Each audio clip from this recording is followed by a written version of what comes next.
Hey everybody, it's Brad with the Big Family Homestead, and today I'm with a very special guy. We have Aaron, the barn geek, with us today. Hello. So Aaron is an expert in all things barn, hence the name, the Barn Geek. That's when you say yes. Yes. Yes, Sure. what he said. And he knows about our barn. He's been walking us around, showing us, and I figured we'd share with you guys his assessment, what's good, what's bad, what needs to be done, how it got put there, all the yada yadas and the yippee skippies. So you ready for this? Sure. All right. So now as we get started here, what we think we know about the barn from the property records and all that, we think it was made or built around 1900, but I'm skeptical because that concrete block does not look period. Right. Yeah, I would say that's probably teens to 20s, but usually around the 20s to 40s is when they started doing that, you know, concrete block construction for the basements. And especially with the glass block. Yeah, that's a dead giveaway. So, but then how did they get the barn part, wood part, there, and the concrete block underneath it? It looks like this barn was moved here or built from other parts of other barns. So it was moved probably from another farm, or there may have been another barn here at one time, and they like, you know, redid it a little bit and put it up on top of, you know, maybe they cut the wall shorter and put it up on top of this concrete block foundation. That's what I suspect happened, because likely when they originally built the first barn, it probably came down a lot further, closer to the ground. And then, of course, when you want to start a dairy operation, concrete block is a good thing to have, you know, to kind of keep it clean. You know. So are there any signs that we can see? I mean, you were pointing some things out for me on the inside. I guess let's take a look at some of the signs. Sure, yeah. Would you look at that? Where the heck is Charlotte? We got our web. Well, So now, how in the heck would they have lifted this thing up? This has got to be several tons of weight. they had big cast iron screw jacks that they had threads on them about like a big bolt that goes into this big platform, and then they would crank that around, you know, by hand and bring the building up, and then they'd set it on long beams that goes across. Like these ones up here. Yep.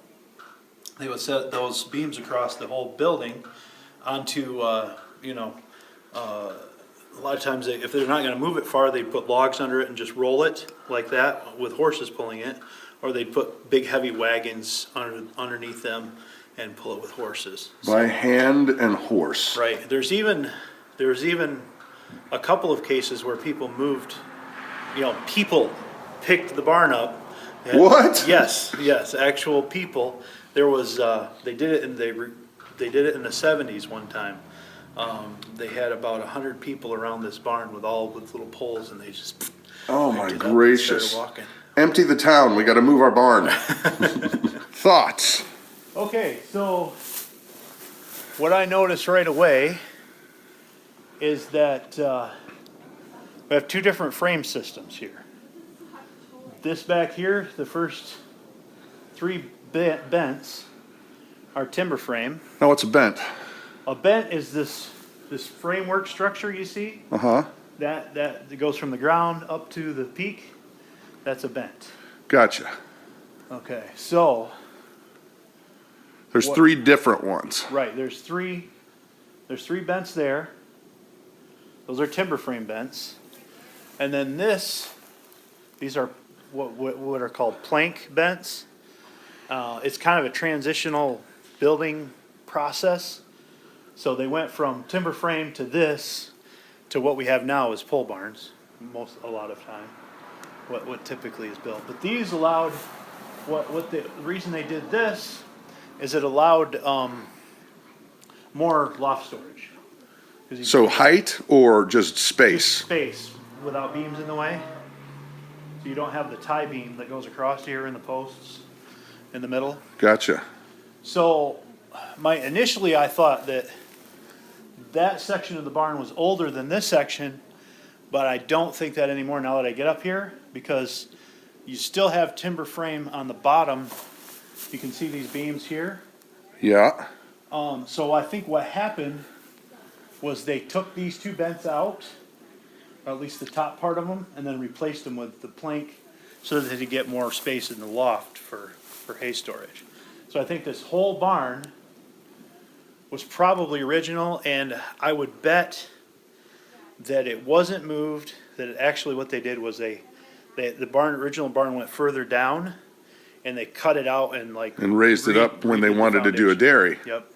Nice. Yep. So what's your assessment of the structure? Yeah. It's pretty good. It's definitely workable. I can see up here, you can see some white. There's definitely indication of a leak right there. Oh, yeah. And then there's you can see daylight down there. Well, that's generally not what you want in a roof. No, not Not in a roof. No. So I would have those beams looked at closer to make sure that they're not structurally compromised, but they don't look too bad right now. So from here. But there is one other section of the barn that needs a looking at. Right.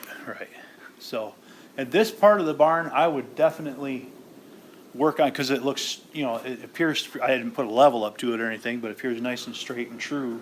It's not leaning. Salvageable then. Yeah, definitely. Cool. Okay, so one other thing, I'm assuming up way in the ridge, I'm assuming that was some kind of way to move hay around, I guess. Am I right in that assumption? Yes. Yep. It's called a hay trolley track. They made several different designs, but this what they would do is down there at this end, you can see that outside, if you see a picture from outside, there is a peak that goes out away from the roof, and that originally was used to lift the hay up from the wagon, the ground, loose. Yeah, the wagon. Yeah, loose, and then up to the peak, and then it was this big door right here, likely dropped down this way, and then they would bring it in across all the way to the end of the barn and they could stack deposit it. Yeah. Now, here's an interesting question for me. When this thing was structurally fine, because there are some weak spots in the floor here Sure. that need to be repaired, but when it was structurally fine, what kind of weight would this thing hold up? Oh wow! I mean, they would fill it to the peak with hay. Tons. Yeah, tons.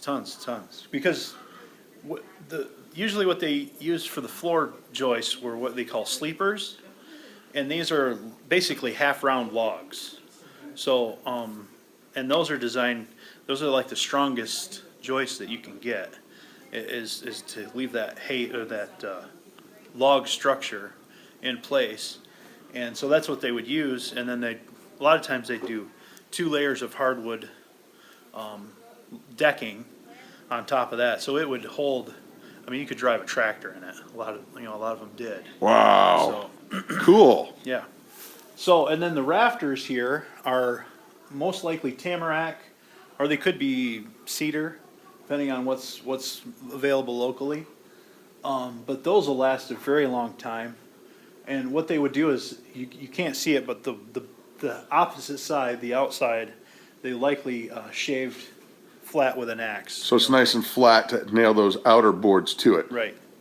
And then, and the reason I'm saying I'm dating this to be fairly old is that a lot of these beams, like all the beams in the timber frame, are hand hewn. So that tells me that this is the original barn is pre-logging time period. So in Michigan, I don't know about Wisconsin, I assume it's about the same time, but in Michigan, that was around the 1840s, 1850s. So I would say this barn is probably, anywhere from 1860 to 1890 when Civil the War. original barn was built. Wow. So. Wow. Yeah. Cool. Okay, so this little portion of the barn is definitely an add-on, and it doesn't look like a really well built add-on. Especially because of that right up there. Yeah, that beam is broken, and then this roof is coming in. And it looks like they had short pieces. They were really, it might have been built during the Depression, because it looked like they were really trying to stretch their material to get this done. So, this needs help. yeah. Yeah. Calling the Amish. Right. They'll probably, what I would recommend is just stripping it all the way down to the concrete foundation and rebuilding that section. Yep. This section with new material. So overall, what say you, Aaron, the barn geek? A lot of potential here. So a lot of potential. And the main part of the barn is in really good shape. Definitely worth saving. I would recommend getting a hold of a local, like the state barn preservation network, Oh, cool. and see what kind of resources they would have available. We have one in Michigan, and I'm pretty sure there's one in Wisconsin. And they're just a group of people that like old barns, and so they have different They want to see them preserved. Right, yeah. Well, very cool. Thank you so much for your expert opinion, brother. You're welcome. And, well, I guess get a hammer and nails. We need to start working.